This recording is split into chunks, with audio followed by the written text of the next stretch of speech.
ya lo habíamos anunciado esta semana en nuestro bloque de entrevistas con Paola González, tenemos al presidente del Congreso, Freddy Otárola, quien habló de la primera dama, del Partido Nacionalista y muchos temas más.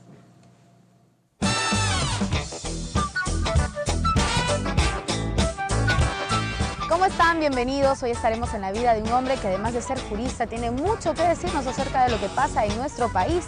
Él es presidente del Congreso de la República. Hoy estaremos en la vida de Freddy Otárola Peñaranda.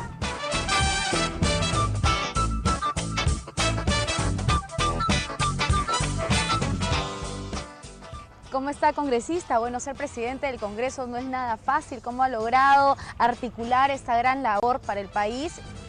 ¿Cómo están? En efecto, más aún en un Congreso tan disgregado, nosotros, la bancada con más congresistas, no somos la mayoritaria, somos la primera minoría, y eso nos llevaba a todos los días, para lograr la aprobación de todos los proyectos de ley, comenzar a construir consensos de cero.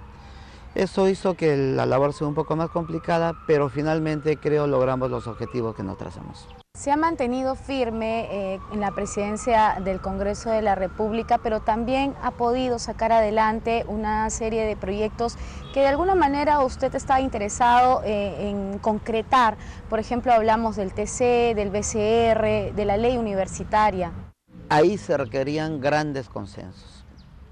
Para elegir a los miembros del tribunal se tienen que obtener 87 votos.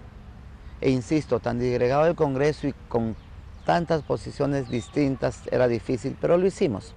En base al diálogo, al entendimiento, a la invocación. Y comenzamos con el Tribunal Constitucional antes que la Defensoría, porque ya era lo más sentido por la opinión pública del Perú. Mire usted, sentencias tiradas de los cabellos, un accionar cuestionado, no podía seguir manteniéndose así en el máximo órgano supremo e intérprete de la Constitución y garante de los derechos del ciudadano. Había que cambiarlo. Logramos también cambiar el Banco Central de Reserva y hemos dejado las bases para que inmediatamente después se designe el defensor del pueblo. Que usted nos decía que desde el colegio ya hacía política. Yo estudié en un colegio nacional, la Gran Unidad Escolar Mariscal Toribio de Luzuriaga de Huaraz, toda la secundaria y la primaria en el colegio Antonio Raimondi y luego en una escuela que servía de práctica para los que estudiaban la docencia en la Escuela Normal de Huaraz. Y sobre todo en los primeros años de la secundaria comenzamos ya a salir a las calles, acompañando el famoso grito del SUTEP, esta vez liderado por Horacio Ceballos, de que el SUTE en la calle luchando también está enseñando. Y luego en la Universidad de San Martín de Porres de Lima, donde estudiaba Derecho, fui dirigente estudiantil. Y también fue un momento muy difícil porque éramos minoría. Yo era miembro del movimiento Nueva Izquierda, éramos minoría en una universidad cuya ideología predominante era la aprista y la de derecha. Y como provinciano también tiene una formación muy familiar. Cuéntenos un poco de esos primeros años, de esa primera infancia. Mi padre huaracino, un destacado y prestigioso docente de la zona, y mi madre chacasina. Y yo me siento chacasino y huaracino. Chacas es un pueblo al que antes se llegaba en 7 horas porque hay que atravesar el Huascarán. Ahora hay una buena pista. No, es un pueblo hermosísimo, bendecido por Dios. Y estuvo en un momento muy especial también en la ciudad, que es el terremoto, ¿verdad? El terremoto del 70. Fue un momento muy difícil. A las 3 de la tarde, 3:30 y tantos minutos o 40 y tantos minutos del 31 de mayo del 70, se produjo el terremoto. Era una ciudad colonial de casas antiguas, quizá parecida a lo que es hoy Ayacucho, llena de templos, y se cayó. El sol se nubló por la cantidad de polvo y por varios días. No había cómo mandar ayuda. Por eso mi reconocimiento a los hermanos soviéticos y cubanos. Fueron los primeros en llegar a Ancash. Recuerdo además la tensión con la que vivíamos. Los sismos se repetían. Huaraz está en la parte baja y arriba hay decenas de lagunas. Y cada sismo, pues los diques habían quedado afectados, podía significar un aluvión tan igual como el que sepultó Yungay. ¿Cuántos años tenía usted? Entre 8 y 9 años. Fue su primer encuentro, digamos, con la muerte, porque vio a mucha gente partir. Claro, en horas más de 20.000. Pero lo curioso es que en la camioneta en la que dormíamos, en la mañana llevaba cadáveres a la fosa común, porque no había cómo enterrar en ataúdes individuales. Ya muy tarde la baldeaban y ahí teníamos que dormir en carpas para, en el supuesto de que haya un anuncio de aluvión, estaba la psicosis de lo de Yungay, partir y salvarse. ¿Cómo lo afectó ese hecho en su vida? Porque me imagino que no volvió a ser el mismo. ¿Puede cortar?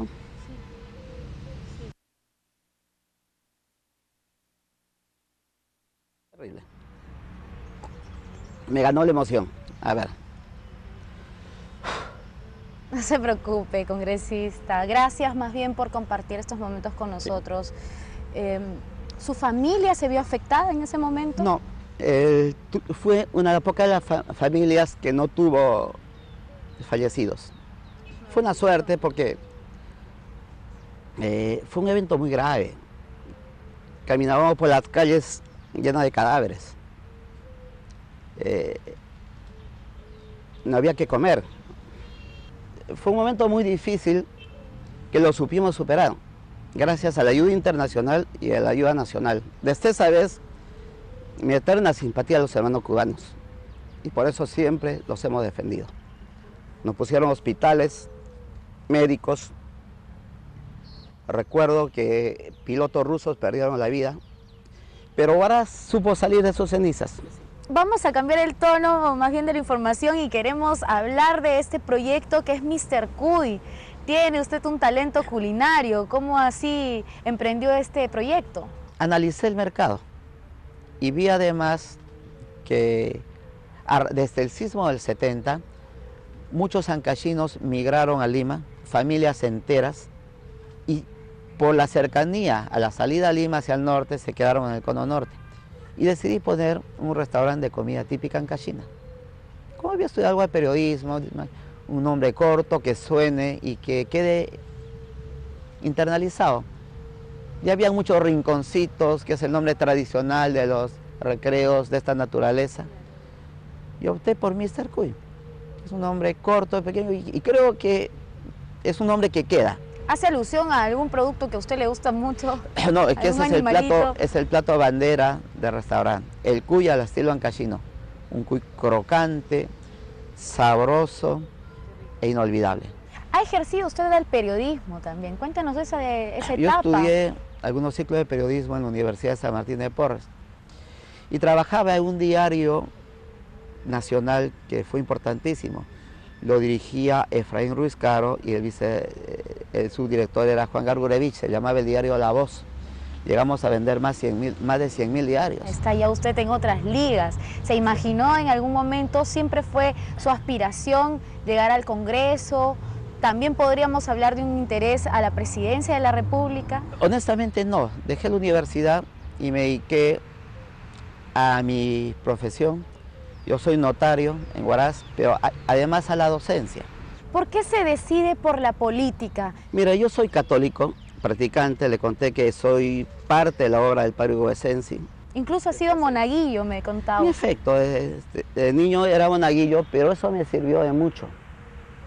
Comencé a estudiar las tesis para obtener el doctorado en Suiza de un gran sacerdote, el reverendo sacerdote Gustavo Gutiérrez. Y él decía, no basta rezar para llegar a Dios, sino también hay que actuar. Lo que hace el padre Hugosensi hoy día. Hay que actuar y actuar con una opción, la opción preferencial por los pobres. Entonces usted es de la teología de la liberación. Obviamente que sí. Y eso nos hacía entender que en el Perú había mucha injusticia social. Entonces, como todo joven vehemente, queríamos el cambio e ingresamos a la política. Ingresó a la política para hacer cambios, me imagino. Yo creo que soy parte de un proyecto al que podemos denominar el de la inclusión social. ¿Qué pasaba antes? Los pobres, los marginados, las minorías eran invisibles para el Estado. Simplemente los ignoraban. Pasaban por su lado, pero no los veían. No existían. El presidente Ollanta y el Partido Nacionalista se dieron cuenta de eso y se dieron cuenta también que el Perú no podía crecer si es que no llegaba a los más pobres, si es que no se repartían las riquezas. Y estamos trabajando. El tema no se va a solucionar en un solo gobierno, pero creo que hemos avanzado mucho. ¿Y usted cree que el nacionalismo debe continuar en la presidencia? Nosotros somos un partido democrático, nos vamos a someter al escrutinio popular, vamos a tener candidatos en las elecciones del 2016, estamos organizando el partido, ya somos uno de los partidos más numerosos del Perú y tenemos fe en que podemos obtener resultados positivos. Pero hay una tarea, digamos, complicada, que es mantenerse en los 2 años que continúan esta mesa directiva del Congreso. Entonces es importante que se mantenga para ustedes. ¿Cuáles van a ser las estrategias para continuar? Son años difíciles, años preelectorales.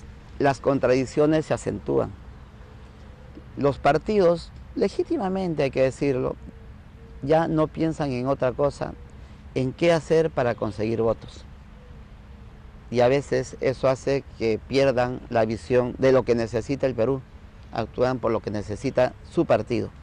Entonces, que la oposición en esas condiciones asuma la presidencia del Congreso me parecería un poco imprudente. Creo que se tiene que seguir jugando en pared con el debido respeto a la separación de poderes entre el Ejecutivo y el Legislativo, pues los momentos son difíciles. ¿Reelección, en su caso? Yo creo que en el partido, en la bancada, hay congresistas con suficientes atributos para reemplazar. ¿Usted cree en la bicameralidad? Yo sí, estoy convencido que se requiere un Congreso más sereno. Esta frase no es popular, el pueblo no quiere. Pero entiendo que puede haber bicameralidad sin necesidad de aumentar el número de congresistas. Por ejemplo, 90 diputados y 40 senadores. Pero requerimos una cámara de reflexión, requerimos repensar los proyectos para que salgan mucho más sólidos, mucho más consolidados. Son las encuestas las que revelan que el Congreso es poco popular. ¿Cómo cambiar? Y no es una percepción, es una realidad. Es una realidad. ¿Pero qué está pasando? Que todavía, a pesar de las buenas intenciones como las que existen, todavía sigue teniendo una imagen algo venido a menos. A ver, este Congreso, este periodo creo que ha actuado bien. Estamos sancionando con firmeza y prontitud a los malos congresistas. Pero recuerde usted que al día siguiente que elegimos a los miembros del Tribunal Constitucional, que eso podía elevar el nivel del Congreso, surgieron otros escándalos. Entonces, ¿usted cree que tiene que ver con lo mediático?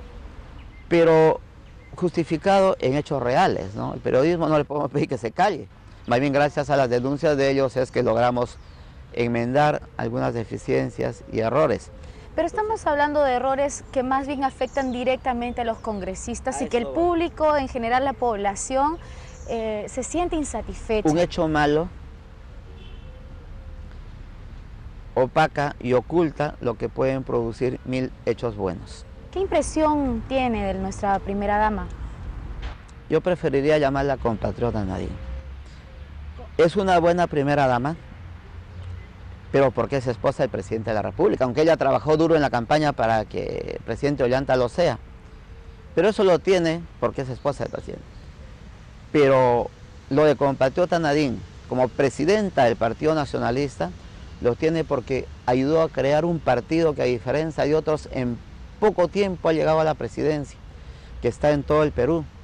Un partido con ideología, con doctrina, que cada vez le estamos consolidando. Entonces, creo que ella ha sido fundamental para la consolidación del Partido Nacionalista y para que lleguemos al gobierno. Creo que ha trabajado de la mano y estará trabajando de la mano con el presidente Ollanta, respetando cada uno de sus funciones, para pues que salgamos adelante. Por eso pues para ella no hay otra cosa que admiración y mucho respeto. ¿Usted votaría por ella? Obviamente, pero... Pero no el 2016. Por eso aclaremos, ¿no? Apostaríamos porque ella sea candidata, pero en todo caso no estamos pensando en elecciones.